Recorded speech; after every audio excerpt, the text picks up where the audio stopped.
dia a dia, na maneira de nós agirmos e fazermos as coisas. É interessante, irmãos, notarmos o seguinte, que aqui no livro de Salmos, Deus, e não só no livro de Salmos, mas outros livros do Velho Testamento, Deus é chamado de muitos nomes. Por exemplo, lembra o nome que Deus é chamado? Deus é chamado de Rei. Deus é chamado de Libertador. Deus é chamado de Rocha. Deus é chamado de Escudo.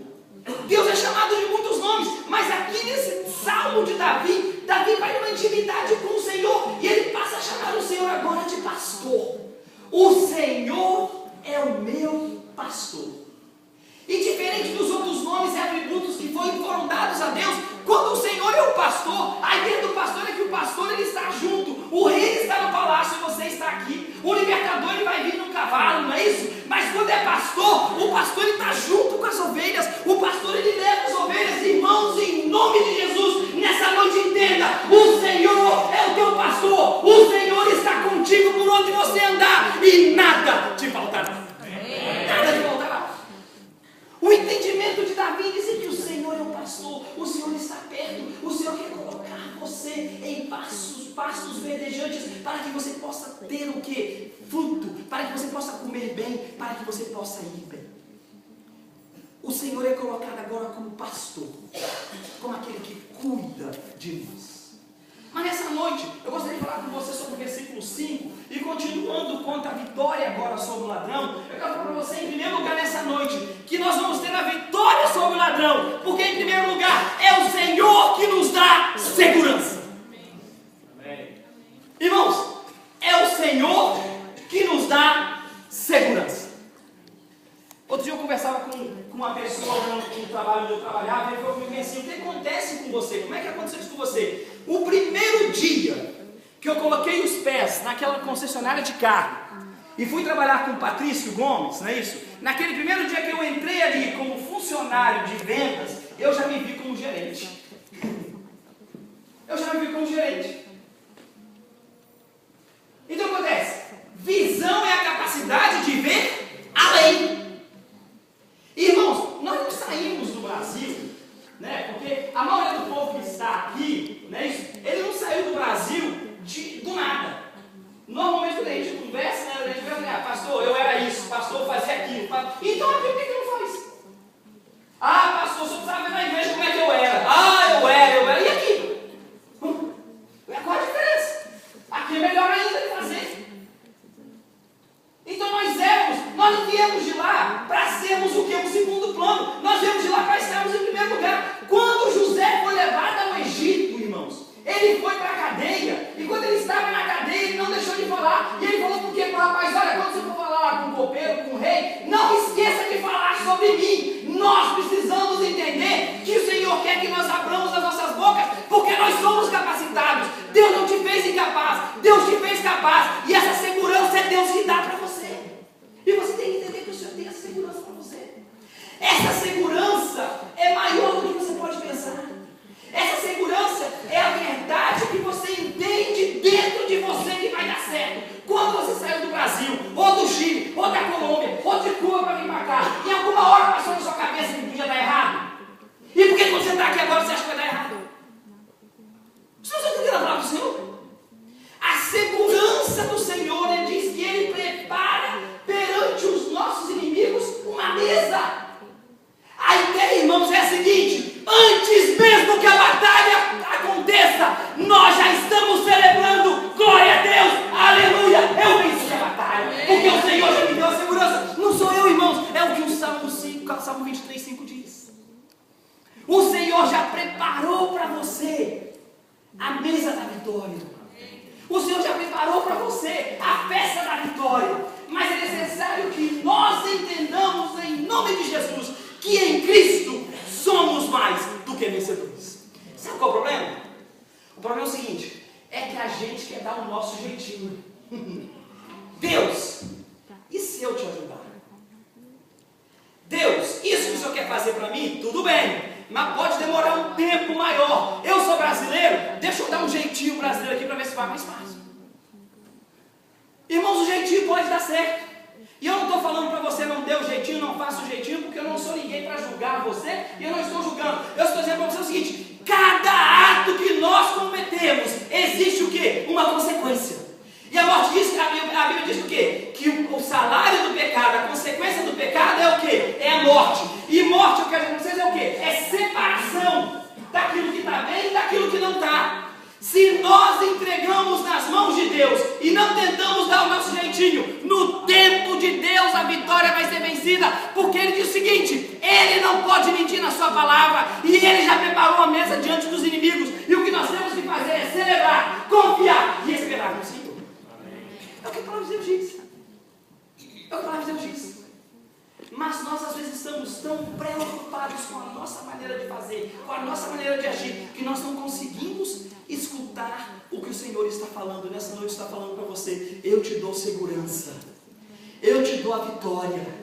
Eu sei que o momento é um momento difícil, mas o Senhor pode mais do que aqueles que estão no mundo. Ele é o Criador do mundo, Ele é o dono do dinheiro, Ele é o dono da pátria, Ele mesmo inventou o trabalho. E segundo a palavra de Deus, Ele inventou o trabalho e gostou, porque Ele trabalhou 6 dias, só descansou no 7º. O Senhor sabe do seu desejo, o Senhor sabe a sua necessidade, Ele vai fazer aquilo que tem que fazer. E aqui vai uma brecha, um parênteses para você, pai que trabalha muito, né? O Senhor mesmo escolheu o descanso. Eu quero que você entender o seguinte: trabalhar é bom. Eu gosto de trabalhar. Trabalhar é bom. Mas o Senhor falou que você tem que descansar um dia. Sabe como eu vejo esse texto aqui? Eu vejo da seguinte maneira, Marises, né? É como se o Senhor pega uma criança sua hoje aqui, depois que acabar o culto, leva ali fora e fala: pessoal, você pode brincar aqui nesse playground 6 dias, mas um dia você não pode não. Você vai brincar só 6. Um você não vai. É a mesma coisa com a gente. Deus sabe que nós íamos gostar. Deus sabia que nós íamos gostar do trabalho. Por isso Ele mesmo inventou o trabalho. Mas Ele disse que é necessário que você descanse um dia. E que nesse dia você faça o quê? Louve, honre e diga ao Senhor: obrigado, Senhor, como oração do Patrício. Obrigado, Senhor, porque o que eu tenho vem de Ti. E foi o Senhor que deu. Ah, pastor, o Senhor não sabe das minhas contas. Eu sei que eu não sei. Mas eu sei que elas não vão melhorar enquanto você não fazer aquilo que Deus mandou você fazer. Isso aí eu sei. Você pode rebolar, fazer, brincar, mas não vai dar, o dinheiro nunca vai dar. Sabe por quê? Porque quando você não coloca em primeiro lugar o reino de Deus, as outras coisas não são acrescentadas. Sabe o que a Bíblia diz? É cansaço e enfado. É cansaço e enfado. E eu conclamo você nessa noite, irmão, para entender o seguinte: não estou falando para confiar no que o pastor está falando, não. Bote a palavra de Deus em prova na sua vida e diga: pastor, se a palavra de Deus é verdade, eu vou fazer, eu quero ver a mudança de Deus. E prove Deus. Vê se Deus não vai fazer a mudança na sua vida. Ele vai fazer, porque Ele mesmo é quem vai dar a segurança. Nós vamos ser vitoriosos sobre o ladrão, nós vamos ser vitoriosos sobre Satanás, porque Deus está conosco nessa batalha, e segundo a sua palavra, Ele mesmo já preparou a mesa para que nós possamos festejar a nossa vitória. E eu quero festejar a vitória em nome de Jesus, porque o Senhor é o Senhor de vitórias. Amém. Mas em segundo lugar, irmãos, o Senhor também nos vai levar à vitória, porque o Senhor nos dá honra. A palavra de Deus diz aqui no texto para a gente que derramou sobre a cabeça dele um óleo, ungiu ele com honra. Ungir é honra. Os irmãos lembram do Novo Testamento? Eu falei na semana passada, quando aquela mulher veio e jogou aquele óleo sobre Jesus, e o Judas veio outro, já falou: com esse dinheiro podia ser gasto para tanta coisa, podia dar dinheiro para os pobres. E Jesus falou o quê? Vocês sempre vão ter os pobres na terra. Jesus falou isso ou não falou? Jesus disse que crente é ser rico? Não, crente pode ser rico. Eu gostaria que o crente fosse rico mesmo, porque quanto mais rico nós formos, mais oferta você dá, mais nós ajudamos missões. Quando nós fazemos missões, Jesus Cristo volta logo. Essa é a verdade.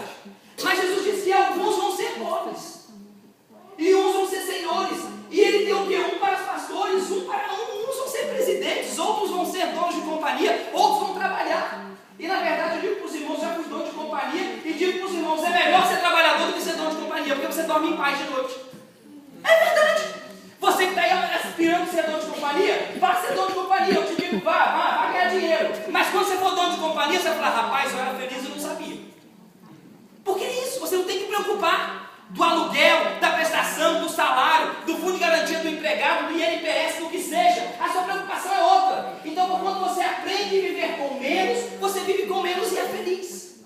Porque as riquezas não são quem dão a gente a felicidade. Eu falei na semana passada, o que a palavra de Deus diz? Aquele homem guardou tanta coisa, tinha tantos celeiros, e aí ele chegou em casa e disse: alma, está aí diante de você todos os celeiros, agora simplesmente descansa e curte tudo que você tem. E a Bíblia diz: louco, nessa noite te pedirão a tua vida, e tudo que você tem guardado, para quem será? Para quem será? Nos Estados Unidos, irmão, segundo aquela revista Only in America, ela publicou uma reportagem 3 semanas atrás dizendo o seguinte: que já existem na América hoje 12 milionários americanos, ok? 12 milionários americanos que já deixaram certinho que na hora que eles morrerem, eles querem ser congelados. Frozen. Estão escutando aí? Isso não é mundo de ficção, não. Isso é mundo de verdade. Já está tudo certinho para os corpos deles serem totalmente congelados. Por quê?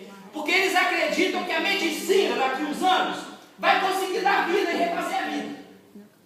Então, quando der a vida, eles querem voltar a ter vida. Mas não para aí não. Não só eles já têm autorização para congelar o corpo. Está me entendendo, Alberto? Sim, explica para ele que está passando.